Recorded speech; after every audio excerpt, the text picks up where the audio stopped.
Hello everyone, welcome to Bhuvigyan modules, and today we will discuss about the geology of Himalayas. So this is basically our lecture number 10 of the stratigraphic series which we are continuing, and I hope that all the lectures are helping to the students who are preparing for UPSC exams, and these lectures will also be helpful for the students who are preparing for GATE and NET exams too. So today we'll start with the Himalayan geology, and in this we will first discuss about the tectonostratigraphy of the Himalaya. So the Himalaya is formed by the continent-continent collision between the Indian plate and the Eurasian plate. It is formed by the continent-continent collision orogeny between the Indian plate and Eurasian plate. Okay, so what exactly happened is during the early Cretaceous, our India becomes separate from the Antarctica and Australia, and it started its northward journey. Okay, means in early Cretaceous it started its northward journey, and the Indian plate was moving at very high speed. It is around 18 to 19 centimeter per year at that time, and later there was a Tithian Neo Tithys Sea which is present in between the Indian and Eurasian plate, which got subducted between the Eurasian plate, and India also got collided with the Eurasian, and which resulted in the formation of Himalayas. Now it is the highest mountain belt in the world. Now it stretches over 2400 km from Nanda Prabhat peak in the west to Namcha Barwa peak in the east. So this is how the extension of Himalaya is. It is very widely extend. Now if we see the 17 million year ago, which is early Cretaceous time, how the Indian plate is moving toward the Eurasian plate. Okay, so this is the present condition and this is the previous condition. Now if we discuss about the history, so Indian plate broke from Australian Antarctica in the early Cretaceous. तो early Cretaceous में Indian plate जो है वो Australia और Antarctica से broke हुआ. The time was around 130 to 125 million years. Late Cretaceous में Indian plate begins is northward drift at a very fast rate of 18 to 19 centimetre per year, और ये बहुत फास्ट रेट है. और इसी टाइम पे जब इंडियन प्लेट मूव कर रही थी यूरेशियन प्लेट के ऊपर से, तो डेक्कन ट्रैप्स भी फॉर्म हुए, क्योंकि इंडियन प्लेट की वेलोसिटी इतनी ज़्यादा थी. देयरफॉर डेक्कन जो ट्रैप्स है, डेक्कन बसाल्ट है, उसका भी एक्सटेंड बहुत ज़्यादा है. Okay, and it is wide spread because one of the reason is this only. Most of the oceanic crust subducted below the Tibet, and collision happened around 55 million year ago. Since then, the crustal shortening of 2500 km has been taken place. So when the two plates collide with each other, the crustal shortening happens, and in case of the this orogeny, there is a crustal shortening of 2500 kilometers. Now this collision is accompanied by under thrusting of Indian plate. So Indian plate के अंदर thrusting से क्या क्या हुआ? First is disappearance of the oceanic basin, that is new Tethys. Increase in deformation, तो जैसे जैसे plates collide करते गए, पहले ओपन फोल्ड था, then after further deformation it converted into overturned fold, and with further deformation it get converted into isoclinical fold. And we know that when the two plates collide with each other, there is lot of thrust sheets forms. Okay, so यहाँ पे बहुत सारी in sequence thrusting हुई. In sequence thrusting means अगर एक major thrust ऐसे present है, तो the tip of the minor thrust will be along the major thrust like this. Okay, so this is in sequence thrusting. Now formation of Tibetan plateau took place. Now formation of Ganga basin took place, because we know that these two plates has been collided with each other, so there is a because of collision the basin has formed here because of the lithosphere flexure. Okay, lithosphere flexure because of the bending like this, and the basin was created here, which is the Ganga basin. Now increased weathering of exposed rock captured the atmospheric CO2 causing global cooling, which we have seen. Now if we see the general diagram, so ये है Indian plate, okay, and this is Eurasian plate. There is a geological block called Lhasa which is present in between them.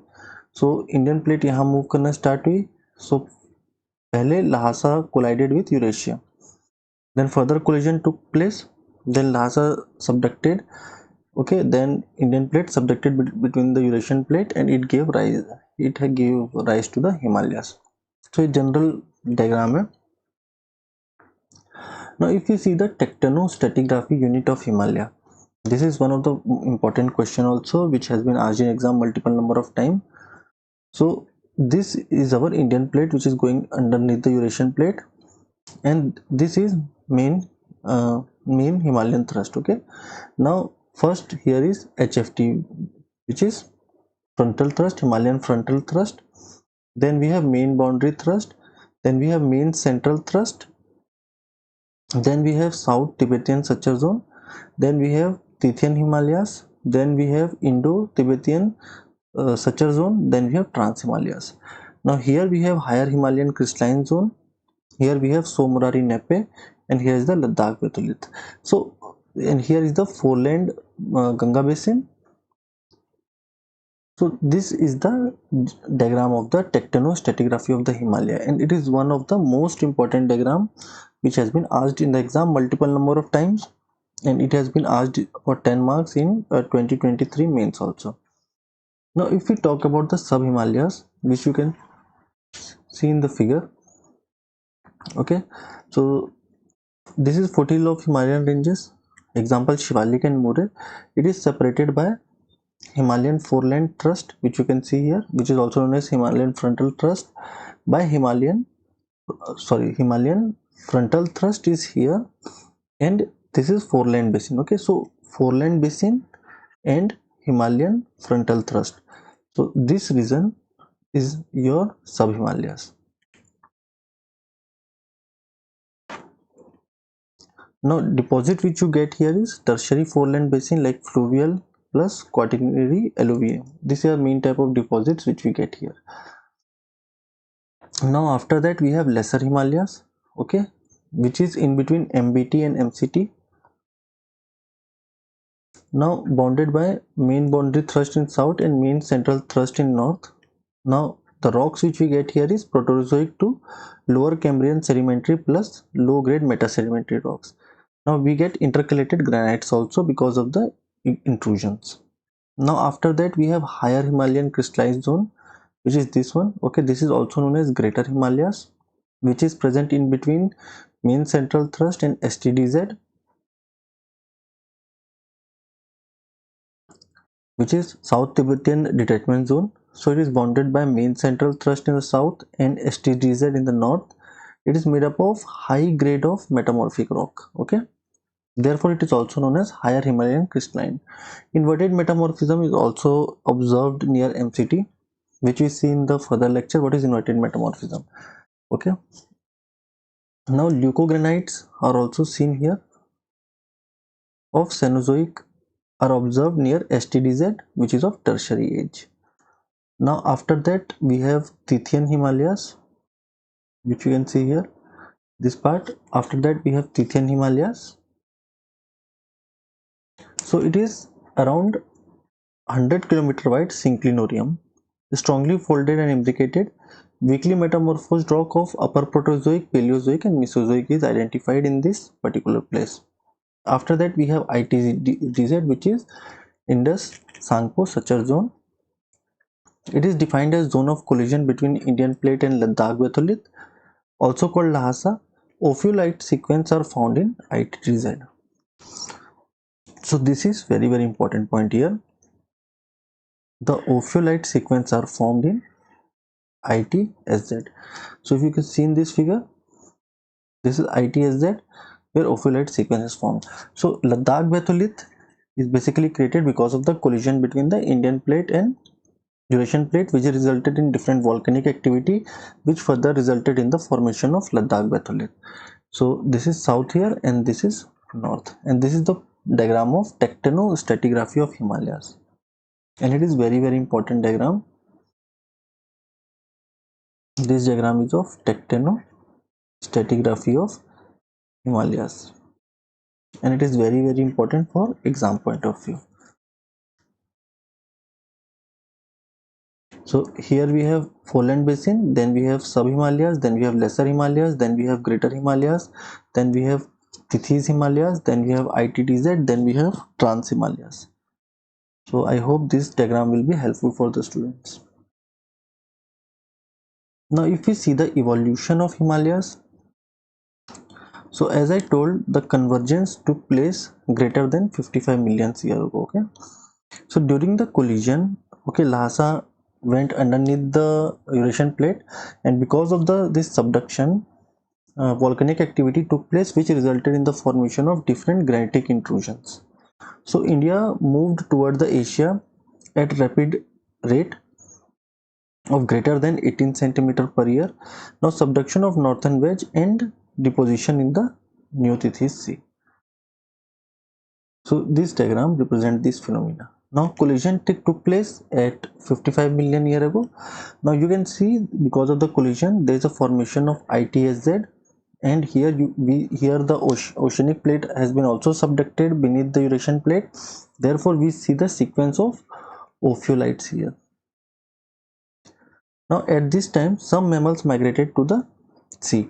So because inland sea was formed, little bit of Indian, not little bit, inland sea was left between the Indian and the Eurasian plate. So some mammals, they have migrated into sea. So we see the different fossils of whales also of this time. Okay, so different whales have been evolved.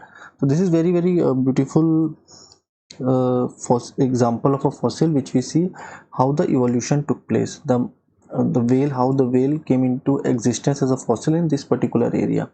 Now as the oceanic crust get completely consumed, collision started. Okay, so when this inland sea got completely consumed, then the collision started and the Himalayas were produced. Now if we see at 35 to 45 million year ago, this is how the scenario look like. So the sea retreated, lithosphere bent down and upper crust buckled up. Now after the creation of that particular sequence, after the buckling up, we see the in sequence thrusting. So when the main thrust has been developed, we see the different in sequence thrusting like your MCT, MBD and HFT. Important thing here is STDZ is kind of normal fault. Okay, other all are reverse fault. Now C completely retreated and development of the in sequence fault is there. Now at 23 million year ago, if we talk about, now foreland turned into fluvial setting, melting of high grade metamorphism and pigmentization, therefore which we see higher Himalayan crystalline and leucogranite. Now deposition of Shivalik basin, which later got uplifted, and HFT is seen. HFT has been formed. Now these are the different phases I have written from Banger textbook. So if you see in the upper Cretaceous and lower Eocene, sediments of the Tethys Sea was folded into longitudinal ridge, same thing which I have explained. In the second phase, which is upper Eocene, Tethyan Himalayas get uplifted, emplacement of the granite, which I have seen in the Lhasa and underwent in a metamorphic rock of higher Himalayan zone, lesser Himalayan become shallow. In the third phase, we see during the Middle Eocene, rocks were folded and nappe structure developed, formation of 4D between the Himalayas and northern edge of peninsula. In the fourth phase, which is Plio-Pleistocene, rise of Himalaya and MBT was formed. And in the fifth phase, there is a little bit of isostatic adjustment because of the melting of the glacier and ice, and because of the different earthquake coming in this particular region. So this completes our lecture on the Himalayas. In the next class, we will start with the Mesozoic of India. Okay, so I hope this lecture will help the students who are studying for Himalaya. This is a detailed lecture on the geology and tectonostratigraphy of the Himalayas. So thank you very much for watching this video. Please subscribe to my channel